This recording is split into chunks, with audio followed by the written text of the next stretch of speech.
ओम नमो भगवते वासुदेवाय। ओम नमो भगवते वासुदेवाय। ओम नमो भगवते वासुदेवाय। ओम नमो भगवते वासुदेवाय। ओम नमो भगवते वासुदेवाय। सद्गुरुनाथ की जय।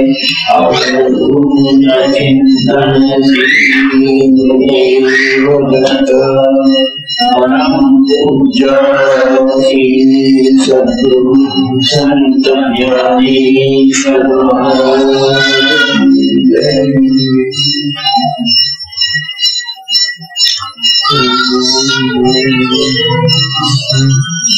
ओम नारायणं पद्मभवं वशिष्ठं शक्तिं च तत्पुत्रपलाशयं च व्यासं श्रुतं गौरपदं महन्तं गोविन्दयोगीन्द्रमथाशिष्यं श्रीशङ्कराचार्यमथास्य पद्मपादं च हस्तामृतं च शिष्यम् तन्त्रोटकं वार्तिकारुण्यां सद्गुरुं सन्ततमानतोऽस्मि। श्रुतिस्मृतिपुराणानामालयं करुणालयं नमामि भगवत्पादं शङ्करं लोकशङ्करम्। शङ्करं शङ्कराचार्यं केशवं बादरायणं सूत्रभाष्यकृतौ वन्दे भगवन्तं पुनः। नित्यं शुद्धं निराभासं निराकारं निरञ्जनं नित्यबोधं चिदानन्दं गुरुं ब्रह्म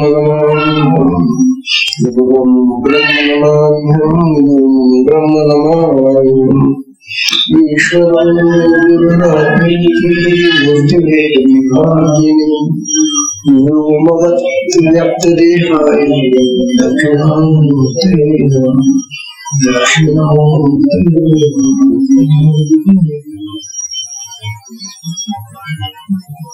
श्री सद्गुरुनाथ महाराज की जय।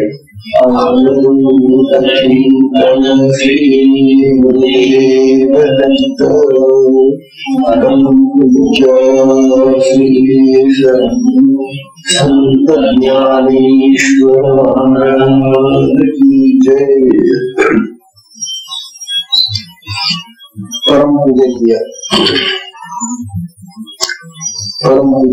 श्री सद्गुरु संत ज्ञानेश्वर महाराज साधकांचे मायेबाप बालयोगी आणि भगवान विष्णूचे अवतार असलेले ज्ञानोबा यांचा श्री अमृतार्थ तथा अमृत नावाचा ग्रंथ आपण पाहतो। अमृतार्थ हे 7वं प्रथम सुरू आहे। अज्ञान ज्ञानाने आपल्याला विविध पद्धतीनं हे ज्ञानाचं समजून करून दाखवलं। अज्ञान नाही आत्म्यामध्ये आणि आपल्या देहामध्ये आहे त्याच स्वरूप ते अनेक पद्धतीने आपल्याला पटवून देत आहे।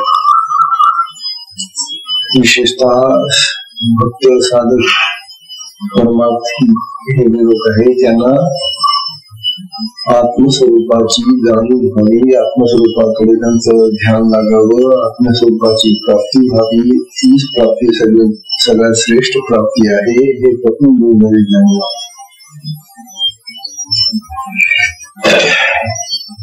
तेव्हा ज्ञानोबांनी काल पुष्कळ केलं 223व्या ओळीने सांगितलं। 224वी ओळी आहे। ज्ञानोबा सांगणारे आपल्याला ही त्रिपुटी का दिसते? वास्तविक आत्म्यामध्ये त्रिपुटी नाही। त्रिपुटी पुन्हा समजूया। त्रिपुटी म्हणजे पाहणारा द्रष्टा, ज्याला पाहतो ते दृश्य आणि मध्ये दर्शन, याला त्रिपुटी म्हणतात।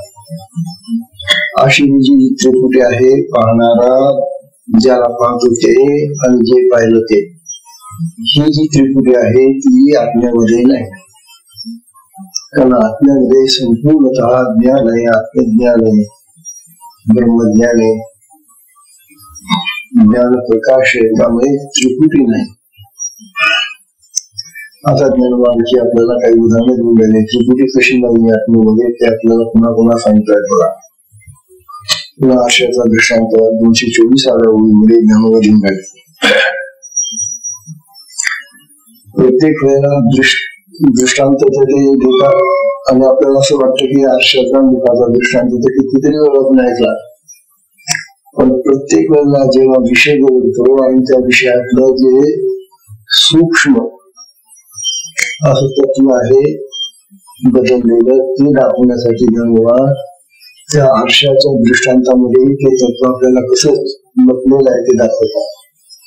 आता बघा, हा दृष्टांत आपण पुष्कळ पाहिलेला आहे, ऐकलेला आहे, पण आता या 224व्या ओळीमध्ये ज्ञानवान दृष्टांत देत आहे तो कसा आहे.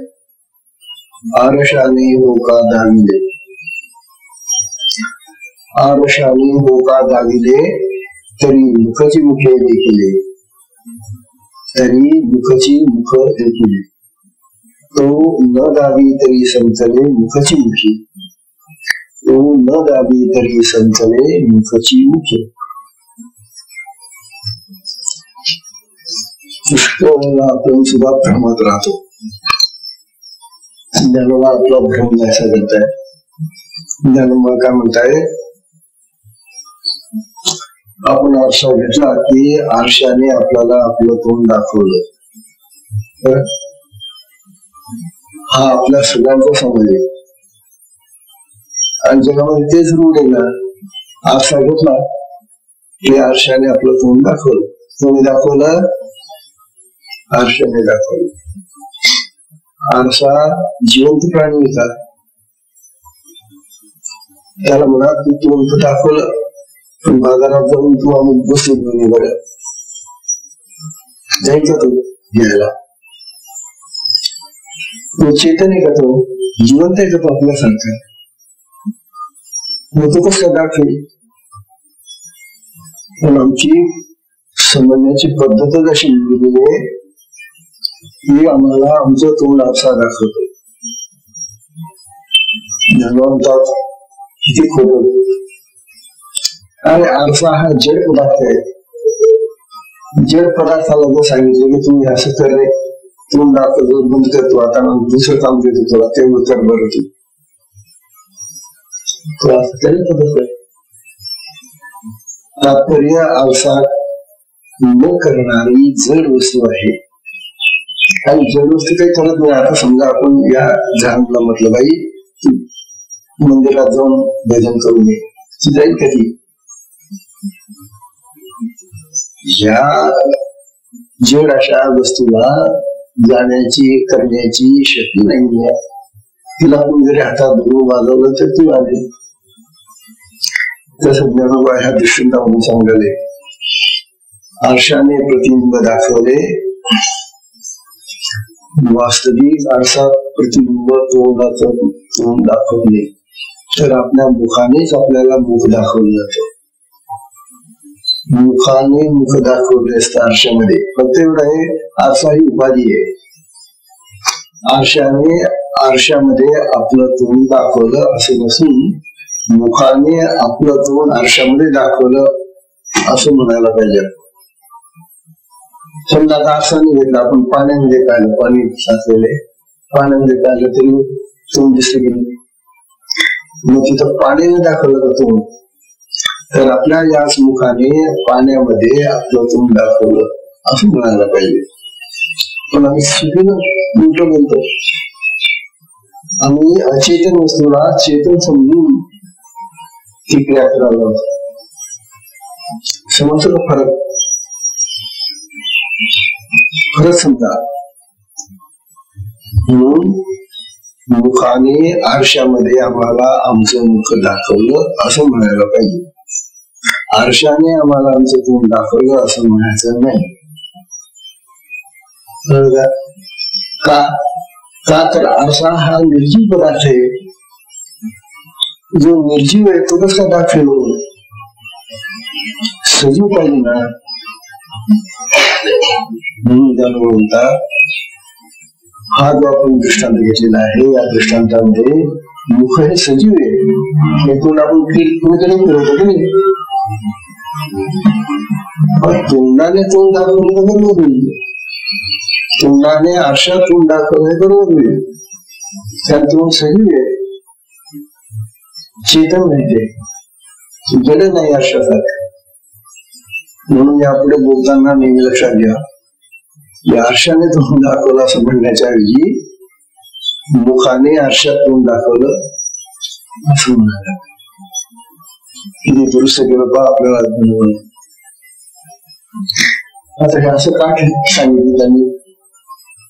हे असं का सांगितलं? याचं कारण जी चेतन वस्तू असते ना, तिच्यामध्येच दाखवण्याची, करण्याची शक्ती असते. म्हणून जो आत्मा आहे आमचा, तो आत्मा चेतन आहे, आणि त्या चेतन आत्म्याने आमचा हा जो जड देह आहे, या जड देहाला चेतनता आली आहे.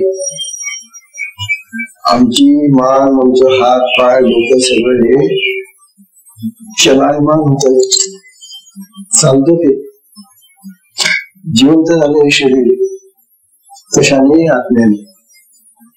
आत्म्याने सुद्धा मग त्या मानला म्हणा, किंवा त्या डोक्याला म्हणा, किंवा त्या मुखाला म्हणा, गाव जमले.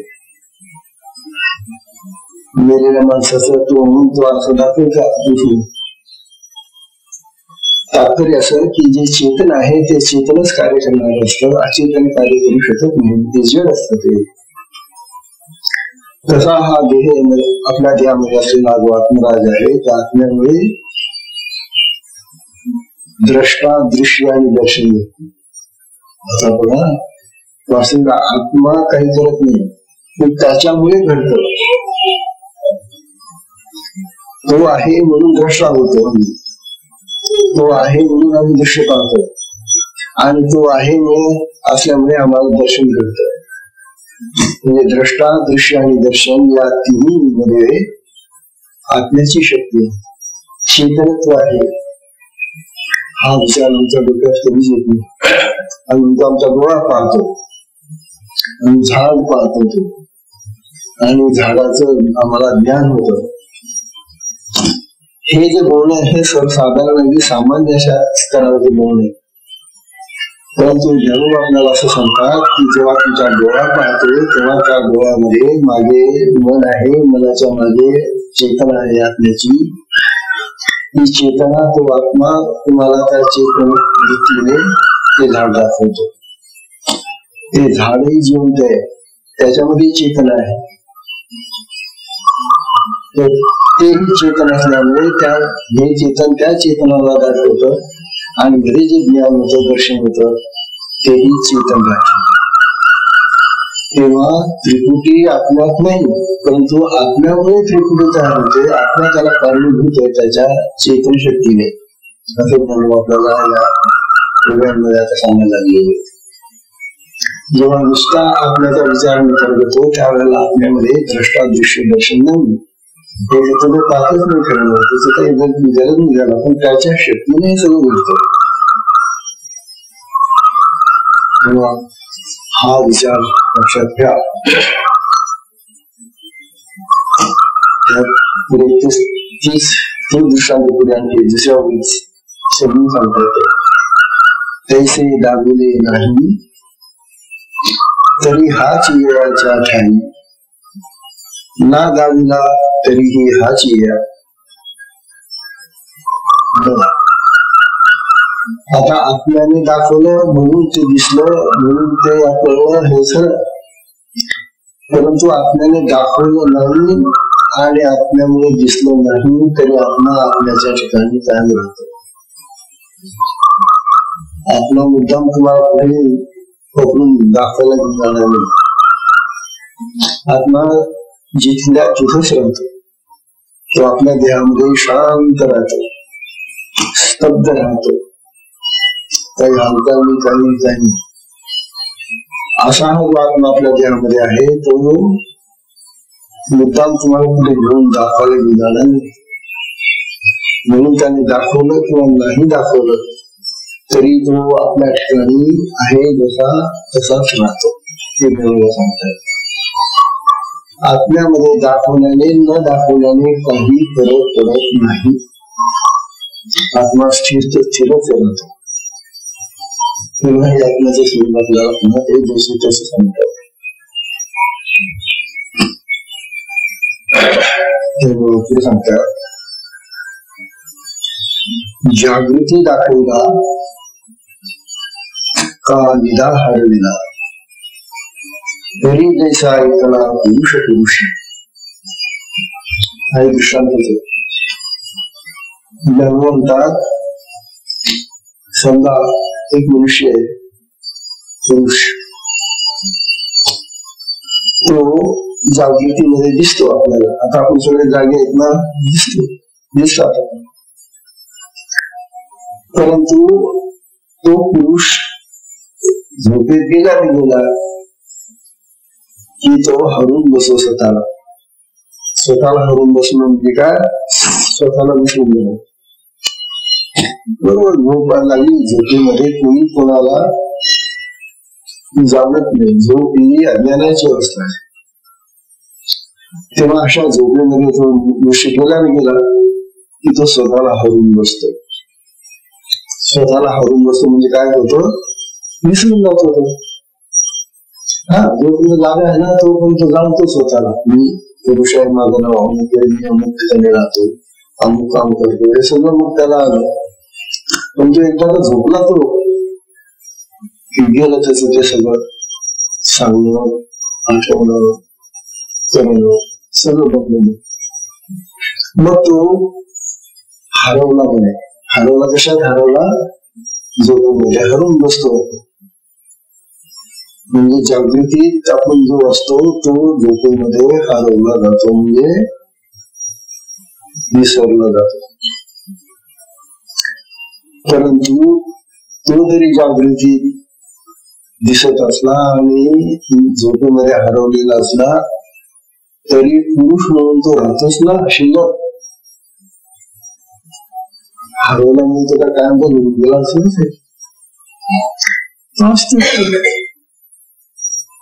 म्हणतात. त्याचं हरवणं आणि त्याचं राहणं हे त्या अवस्थेच्या स्थितीवर अवलंबून आहे. ही जी अवस्था जागृती अवस्था आहे आमची, आणि निद्रा ही पण एक अवस्था अजून. तर त्या अवस्थेमुळे त्याचं ते असणं आणि नसणं भिन्न झालेलं आहे.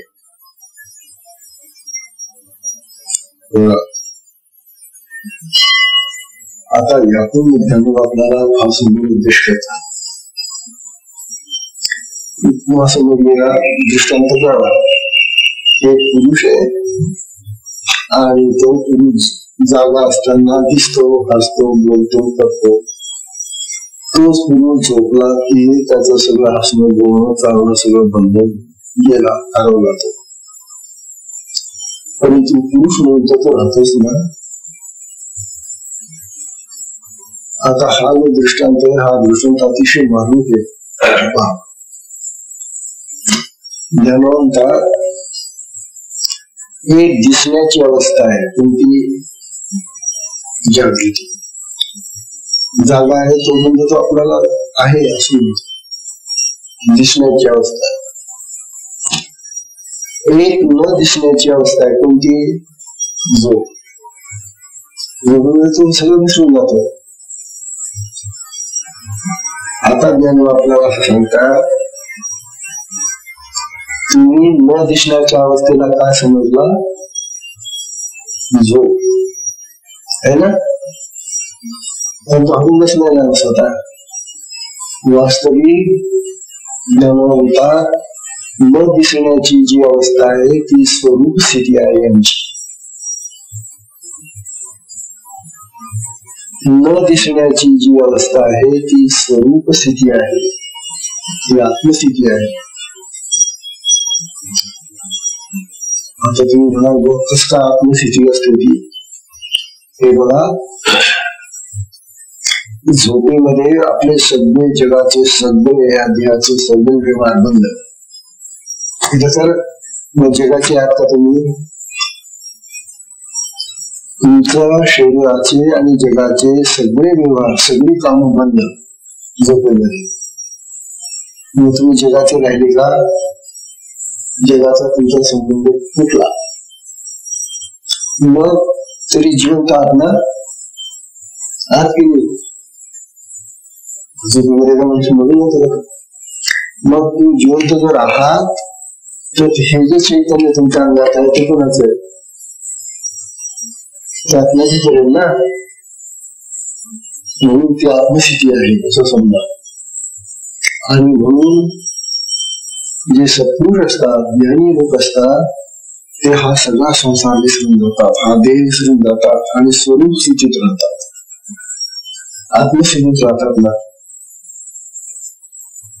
बघा किती ज्ञान. निद्रा ही तशी पाहिली तर हरवण्याची वस्तू आहे हे खरं, पण काय हरवलं? जग हरवलं, शरीर हरवलं, पण काय राहिलं? आत्मस्वरूप राहिलं. म्हणजे आत्मस्वरूपाने तो राहतोच. मग हिला स्वरूप अवस्था का म्हणत नाही? तुम्हाला तर जगाचे व्यवहार आणि शरीराचे व्यवहार महत्वाचे वाटतात म्हणून तुम्ही म्हणतात सर हरवलं, विसरून गेलो आम्ही, सुटलं आमचं सगळं ते त्यावेळेला. अरे ते जरी सुटलं असलं तरी आत्मस्वरूपाच्या दृष्टीनं चैतन्य स्वरूप जो आत्मा आहे तो तुमच्यामध्ये सदैव जागृत आहे, ती स्थिती आहे ना तुमची.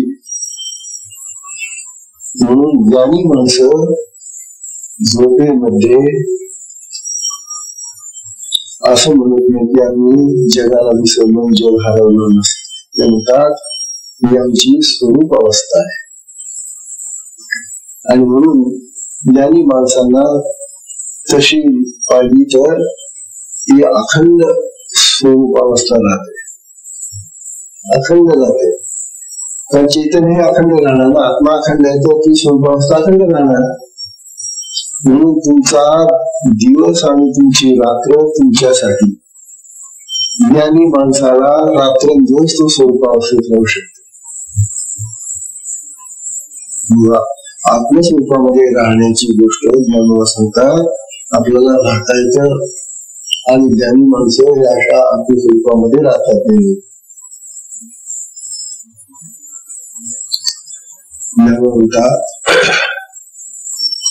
आता तुम्ही न दिसण्याच्या अवस्थेला झोप म्हटलं तर ज्ञानी पुरुष म्हणतो मी स्वरूप अवस्थेत आहे. तर न दिसण्याची स्वरूप अवस्था. आता जी म्हणतात दिसण्याच्या अवस्थेला तुम्ही काय म्हणता? आता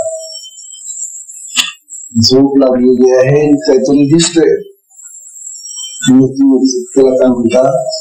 स्वप्न म्हणतात. बरोबर. म्हणजे झोप लागलेली आहे, तुम्ही सगळं विसरलेलं आहे, जग सुटलेलं आहे आणि पुन्हा जग उभं राहिलं स्वप्नामध्ये आहे की नाही? स्वप्नामध्ये काय दिन दिवस उभं राहिलं?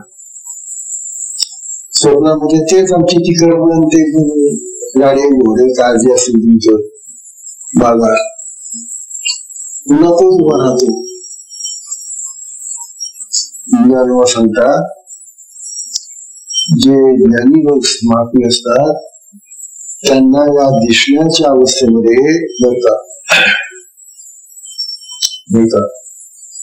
ही जी दिसण्याची अवस्था आहे ना, आता ही जागृती, ही दिसण्याची अवस्था आहे. तुम्ही त्या दिसण्याच्या अवस्थेला काय म्हटलं? स्वप्न. मग ह्या दिसण्याच्या अवस्थेला काय म्हणता तुम्ही? जागृती. ज्यांनी म्हणतो हे स्वप्न आहे. झोपेमध्ये जे दिसतं त्याला तुम्ही स्वप्न म्हणता आणि जागृतीमध्ये जे दिसतं त्याला तुम्ही जागे राहता, जागृती म्हणता, खरं म्हणता. अरे वेगांनो हे स्वप्नच आहे असं ज्ञान म्हणतात. म्हणून ज्ञानी मनुष्य जागृतीलाही स्वप्न समजतो. आणि ज्याने जागृतीला स्वप्न म्हटलं तो आत्मस्वरूपात राहतो, तो स्वरूप अवस्थेत राहतो. जर दिसण्याची स्वप्नासारखी अवस्था असेल तर हिला काय पाप बसायचं? नश्वर असतं स्वप्न. स्वप्न नाशवण नाही ना, खरं नाही ना, मिथ्या आहे ना. ते म्हणजे मिथ्या आहे ते कशाला पाप बसायचं? मग आपण आपल्या आत्मस्वरूपातच राहायचं. सुंदर विचार आहे हा. तेव्हा साधकांनो आपल्याला अशा अवस्थेमध्ये जायचे, आत्मस्थितीत राहायचे. रात्रंदिवस कठीण आहे. रात्रंदिवस आत्मस्थितीत राहणं कठीण. ते ज्ञानासारखेच जाऊ शकते. पण कळून तर समजून तर घ्या. जेव्हा आपल्याला अशी अवस्था त्यावेळेला आपण राहू. पण निदान माहिती तर पाहिजे ना, रस्ता तर माहिती पाहिजे ना जाण्यासाठी तिथं. हा जो विचार आहे स्वप्नाचा आणि जागृतीचा, हा सुंदर विचार आहे.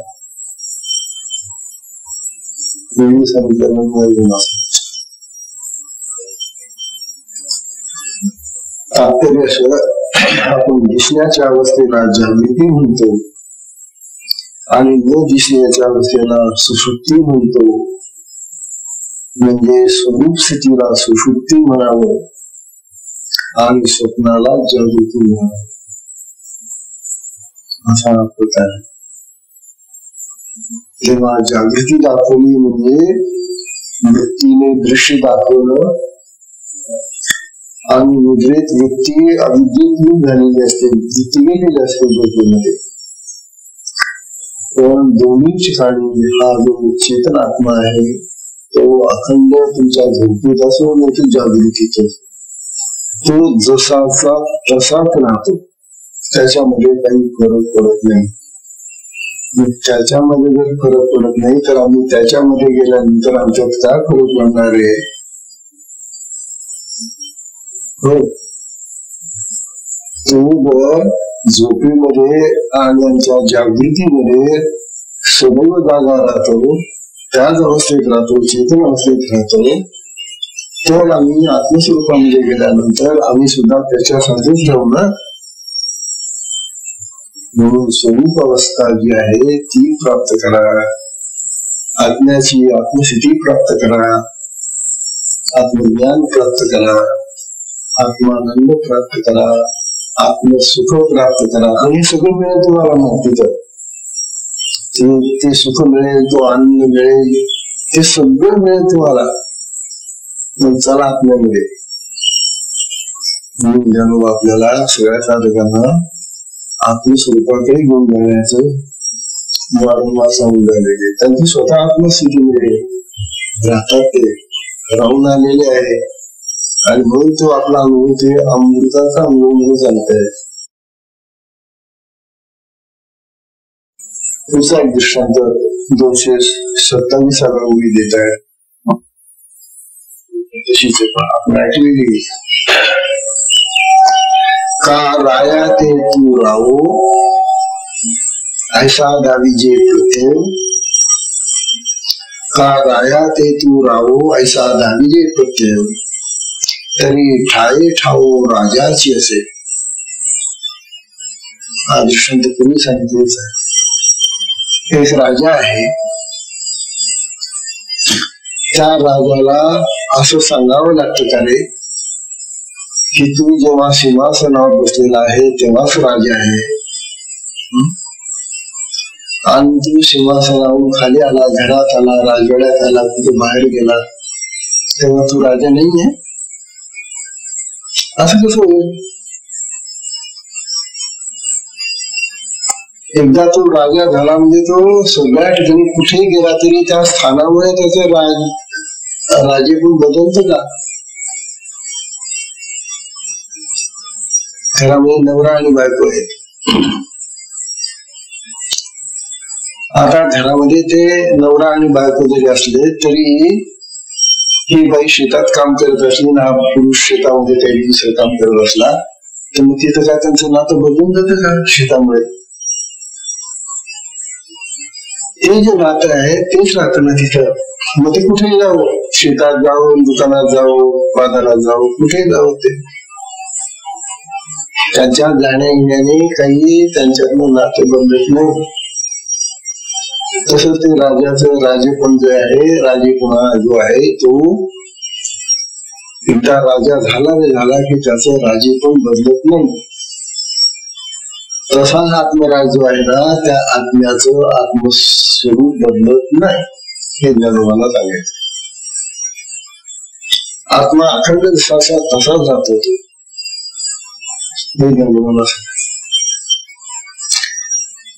किंवा त्याच्या पुढची उभी 228 जो उभी आहे बघा, त्यात ज्ञानोबांनी जवळजवळ हाच दृष्टांत पुढे चालवलेला आहे. ते म्हणतात, ना तरी रायपण राया नाणजे की प्रत्यया, तरी काही गुणे त्या माझी असे. तेव्हा त्या राजाला आम्ही जर सांगितलं की अरे राजा, तू राजा आहेस, तरच तो राजा राहतो का? ना तरी रायपण राया नाणजे की प्रत्यय, किंवा त्याला तो प्रत्यय दिला किंवा आम्ही त्याला सांगितलंच नाही की तो राजा आहे. त्याला सांगितलं तेव्हा तो राजा राहतो, आणि न सांगितलं तर राजा राहत नाही का? तो राजा राहतोच. तू सांगा, तुम्ही न सांगा, त्याचं राजेपण जसं बदलत नाही कुणाच्या सांगण्यामुळे आणि न सांगण्यामुळे.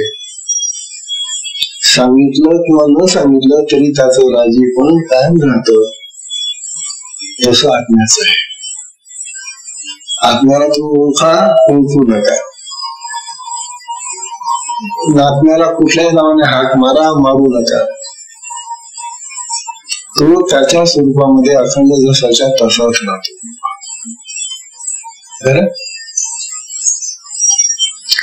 तेव्हा अशा तऱ्हेनं ज्ञानोबांनी आत्म्याचं स्वरूप दाखवताना हे जे दृष्टांत दिलेले आहे ते इतकी मार्मिक आहे.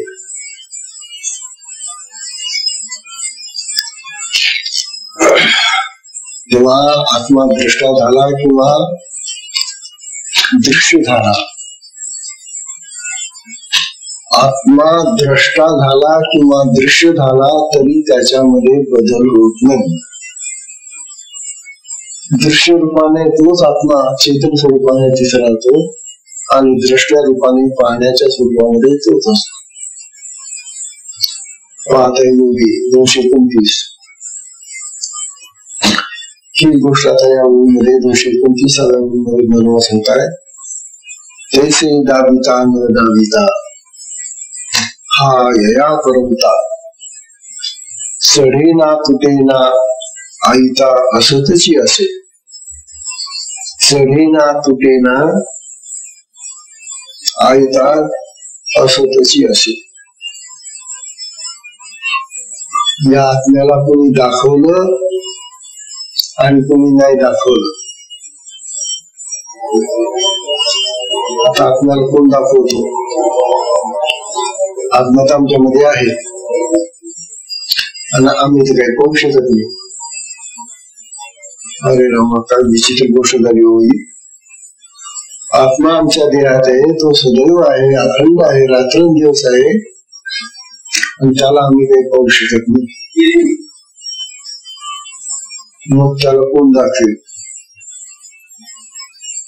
त्याला दाखवणाऱ्या दोन गोष्टी आहेत. बघा आता अज्ञाताचा विषय. ज्ञानोबा म्हणतात त्याला दाखवणाऱ्या दोन गोष्टी आहेत. एक, त्याच्याजवळ राहणारी सदैव त्याची जी शक्ती आहे आत्म्याची, ती शक्ती त्याला दाखवू शकते. आणि त्याची शक्ती ती त्याच्यामध्ये राहते. मग तिलाच कुंडलिनी आम्ही नाव देतो. तिला कोणी माया म्हणतात. तिला माया म्हणा, कुंडलिनी म्हणा, काही नाव द्या, परंतु ही जी शक्ती आत्म्याची आत्म्यामध्येच राहते ती, आणि ती आत्मस्वरूपातूनच बाहेर येते ती. आली तर अशी जी आत बाहेर येणारी जाणारी जी शक्ती आहे ती शक्ती बरोबर त्याचं ठिकाण दाखवू शकते.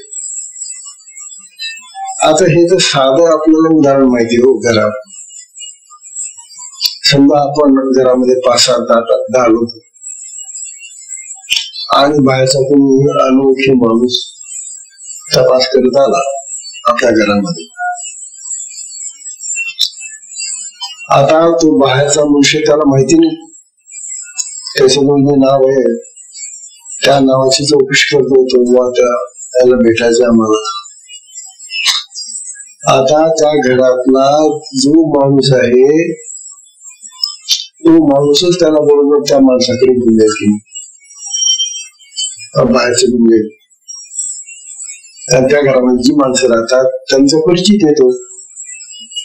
मग तोच माणूस म्हणेल किंवा लहानसा मुलगा जरी असला तरी तो म्हणेल त्याला मी दाखवून देतो बापाला, तो हात धरून तिथे घेऊन जाईल.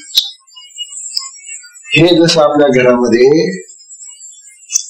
घरातल्या परिचित माणसाने अनोळखी माणसाला परिचय करून दिला, तशी ही कुंडलिनी शक्ती किंवा आत्मशक्ती जी आहे ती आपल्या देहातच राहते, आत्म्यामध्येच राहते ती.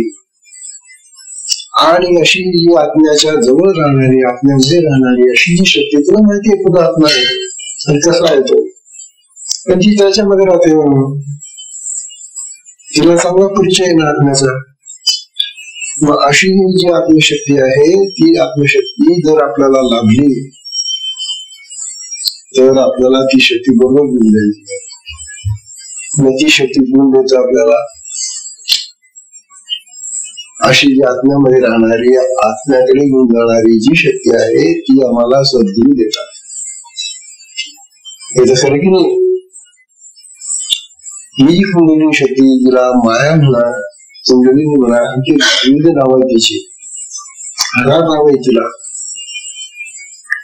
ती जी शक्ती आहे ती सद्गुरू देतात, दाखवतात. बघा तुमच्यामध्ये तुमची शक्ती आहे, परंतु तुमच्या शक्तीला तुमचा आत्मा कुठे आहे हे तिला बरोबर माहित असूनही तुम्हाला माहित नसल्यामुळे ती शक्ती ती तुमचं काम करत नाही. पण सद्गुरू दाखवून देतात की हे गेले, हे कुंडलिनी ही आता तुला बरोबर घेऊन जाईल, पण तू साधना कर म्हणून साधना केली पाहिजे. तेव्हा ही जी आत्मशक्ती कुंडलिनी तिलाच माया असं म्हणतात. ती माया शक्ती आपल्याला आत्म्याचं दर्शन करवते, आत्मस्वरूपामध्ये घेऊन जाते. ती असं ज्ञानोबा सांगायला पहा. तैसे दाविता न दाविता हा या परवता जरी ना तुटे आईता असं त्याच्याशी. याप्रमाणे त्या कुंडलिनीने, त्या शक्तीने आत्म्याला दाखवलं किंवा न दाखवलं तरी पण आत्मा आपल्या स्वरूपामध्ये कायम आहे तसाच राहतो. असं होतं की जेव्हा ती आत्मशक्ती त्या साधकाच्या शक्तीला घेऊन जाते तेव्हा तो आत्मा पळून जातो पुढे. तो आहे तिथेच राहत होतो आणि तिला माहिती ना ती कुठे आता ते महाराज आपले आत्मराज किती काम करून राहिले तिला तुला माहिती असत. म्हणून आत्मशक्तीची साधना, कुंडलिनी शक्तीची साधना सगळ्यात महत्वाची लक्षात घ्या. या साधनेसारखी साधना नाही. जी शक्ती आत्मशक्ती तिलाच कुंडलिनी नाव दिलेले आणि ती आत्म्यामध्ये राहणारी शक्ती असल्यामुळे ती पटकन आपल्याला साधकाला त्याची ती जी शक्ती आहे ती त्याला आत्म्यामध्ये घेऊन जाऊ शकते. तात्पर्य असं की गुरु करून प्राप्त होणारी, गुरुने तिला जागृत करून दिलेली त्याची शक्ती. गुरु आपली शक्ती देत नाही. एक गोष्ट लक्षात ठेवा. गुरु काय करतात, त्या शिष्यामध्ये जो आत्मा आहे ना त्या आत्म्याची जी शक्ती आहे ना जी त्याला माहिती नाहीये आणि ती निद्रित आहे म्हणजे दुसऱ्याच वाटेने फिरते ती, तर तिला जागृत करून ती आत्मस्थितीकडे नेण्याची जी पद्धत आहे किंवा जो रस्ता आहे तो रस्ता तिला दाखवून देतात. म्हणजे आपल्या मार्गाशी किती ज्ञानोबांचं म्हणणं बरोबर जमतं बघा. असं अन्य मार्गामध्ये कुठे घडत नाही. पुष्कळ मार्ग आहेत परमार्थाचे, परंतु हा जो मार्ग आहे हा अंतरंग मार्ग आहे. आपल्या शरीराच्या मध्ये चाललेला मार्ग बाहेरून कुणालाही कळणार नाही की याची शक्ती आता कोणत्या स्थानावर आली, कुठपर्यंत पोहोचली, आता त्याला कोणता अनुभव देऊन राहिली, हे बाहेरच्या माणसाला कळेल का? प्रत्येकाला प्रत्येकाची स्थिती कळते. आपली आत्मशक्ती आपली पुण्य जागृत झाल्यानंतर ती सुषुम्नेच्या मार्गावर चालली असताना ती कुठल्या ठिकाणी कोणतं काम करते हे त्या साधकालाच कळतं. आणि तशा क्रिया होतात, तशा अनुभूती येतात त्याला, आणि त्यामुळे त्यालाच ते समजतं. बाहेरच्या माणसाला काही कळणार नाही. उलट बाहेरचा मनुष्य त्याचं ते क्रिया सुरू पाहून म्हणेल वेळा झालेले आहात, डोकं फिरलं तेव्हा याला वेळ लागला असं म्हणेल. म्हणून आपली साधना एकंठाची साधना आहे, लोकांमध्ये बसून साधना करायची नाही.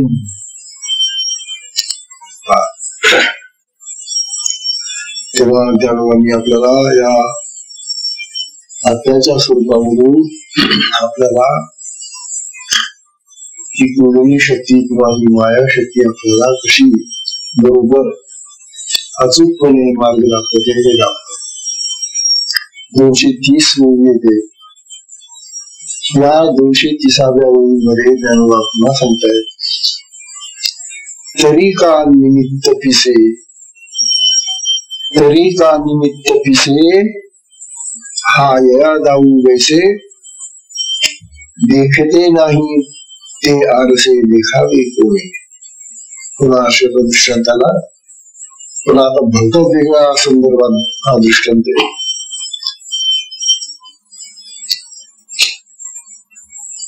म्हणतात, तरी का निमित्त पिसे हा या दाऊ वैसे.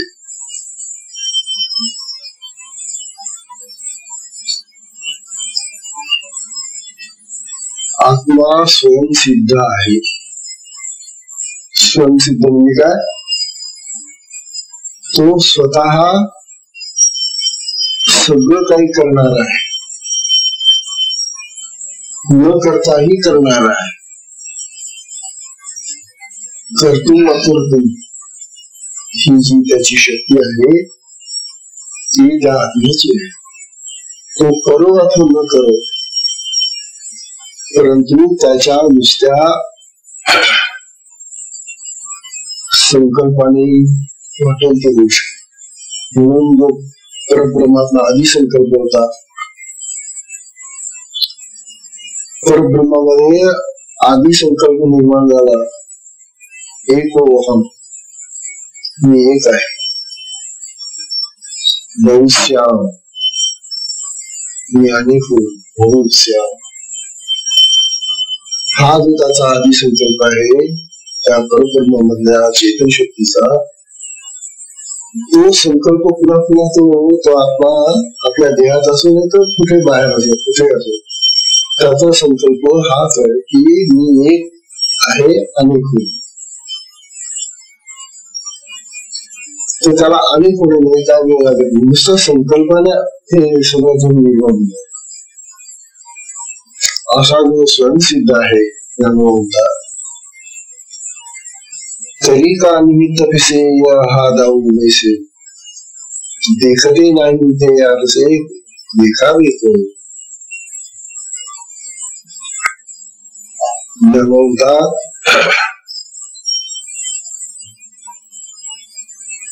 हा आत्मा सगळ्यांना सर्व दाखवणारा आहे. हा आत्मा जो आहे ना आमच्या देहामध्ये असलेला, हा कोणालाही काहीही दाखवू शकतो. तिथे सामर्थ्य त्याच, त्या सामर्थ्याच्या बाबतीमध्ये त्याची बरोबरी करणारा कोणी नाही. कारण आत्म्यापेक्षा श्रेष्ठ कोणीच नाहीये. म्हणून त्याचं जे सामर्थ्य आहे त्या सामर्थ्याने तो हवं ते करू शकतो. म्हणून त्याला स्वयंसिद्ध म्हटले गेले. त्याच्यासारखा दुसरा कोणी नाही. तो सगळ्याच्या आधी ईश्वर आहे. म्हणून त्याला म्हणतात आत्मा जर स्वतः सिद्ध आहे तर आपल्याला दृश्य दाखवावे असे त्याला कोणी सांगितलं होतं तेव्हा तो दाखवायचा.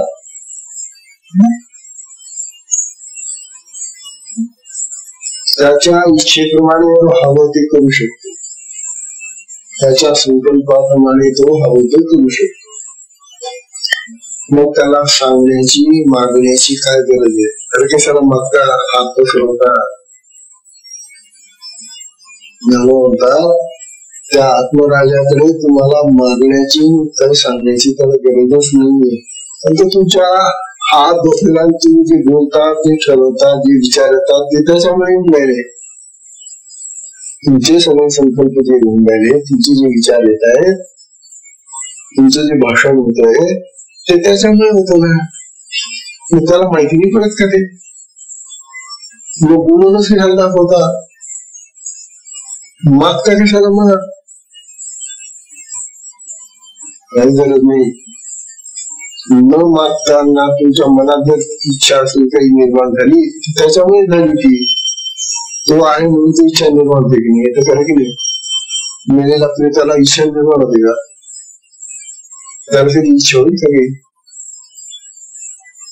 मग आम्हाला ज्या इच्छा निर्माण होतात, ज्या वासना निर्माण होतात, ज्या काही कामना निर्माण होतात त्या त्या आत्म्याच्या चेतनेमुळेच निर्माण होतात ना. आणि मग त्याला कळत नाही का? मग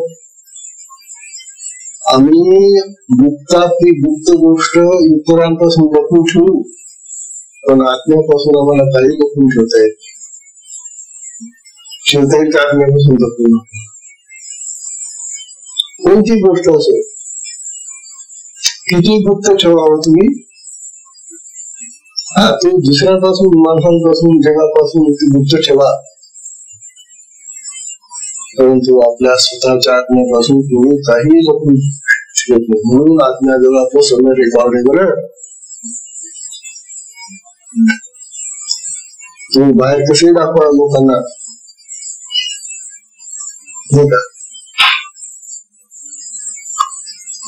बाहेर तुम्ही कसंही दाखवा परंतु आत्म्याला आपण फसवू शकत नाही. आत्म्यापासून काही चिंबून ठेवू शकत नाही. आत्म्याला आपण अंधारात ठेवू शकत नाही. आत्म्याला आपण काहीच करू शकत नाही. कारण तो सगळा करणारा जर आहे तर त्याला आपण काय करणार आहोत? सगळं काही तोच करतोय. तेव्हा आत्म्याला ओळखा असं म्हणून आपल्याला वारंवार समजायला की असा जो सर्वसमर्थ आहे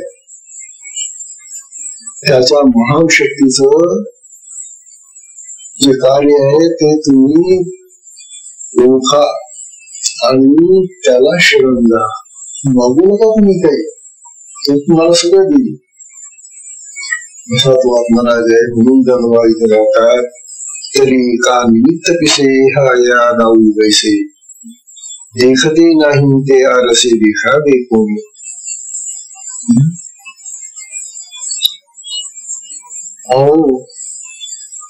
आम्हाला आरशात पाहायचं नाही बरं का? बरं नका पाहू. मग तो आरसा येईल का तुमच्या पुढे? अरे काय असं काय करता हो? बघा ना मी आवडून तुमच्याजवळ पाहून घ्या तुम्ही असं म्हणेल तो आरसा. जर तुमची इच्छा नाही आरशामध्ये पाहण्याची तर आरसा येणार नाही तुमच्याजवळ. जेव्हा म्हणतात त्या आरशाला काय पडले तुमचं तोंड दाखवण्याची? त्याला इच्छा होते का? आरशाला इच्छा होते की देव याचं तोंड बऱ्याच दिवसात दाखवून नाहीये, त्याला आपण याचं तोंड दाखवून देऊ अशी इच्छा आरशाला होते कधी? मग आम्हाला इच्छा होते की तो आरसा घ्यावा आणि आपण पाहावं. आणि ही जी इच्छा झाली ती आज्ञामुळे झाली. इथे खरं की नाही. अक्षाला इच्छा झाली बऱ्याच दिवसांनी याच्यातून दाखवलं आणि आपण त्याला जवळला दाखवून देतो. आत्म्याचं स्वरूप ओळखण्याला म्हणतात की आत्मा हा सर्व करता अकर्ता सगळं करणार आहे. तुमची कुठली गोष्ट तो न ऐकताना करतो. तुम्ही बोलून दाखवलं पाहिजे असं त्यांनी. तुमच्या मनामध्ये इच्छा झाली, तुमच्या मनात संकल्प निर्माण झाला, तुमच्या मनात कामना झाली, तो आपोआप करून टाकतो. पण अट मात्र एक आहे की त्याला शरण द्या, त्याच्या ठिकाणी रमून राहा, त्याचं स्मरण करा, त्याचं चिंतन करा, त्याचं मनन करा, त्याचं ध्यान करा, तर तो तुम्हाला दिला हो. त्याला तर विसरू जातो आम्ही जगामध्ये आणि थोडा अहंकार धारण करून मी करतो. मग तू म्हणत असेल अरे मी करणार आहे, तुझा आम्ही कुठे उभा राहायला की अहंकार मला भात बाजूला ढकलून देतो. मी करतो मी माझं मला मी असं मदत करावं असं. म्हणून त्या आत्म्याला असं वाटतं की काय करावं त्या माणसाला. असं मी करणारा असं होणारा सगळं मी आणि मला हा ढकलून देतो बाजूला स्वतःचा अहंकार पुढे करून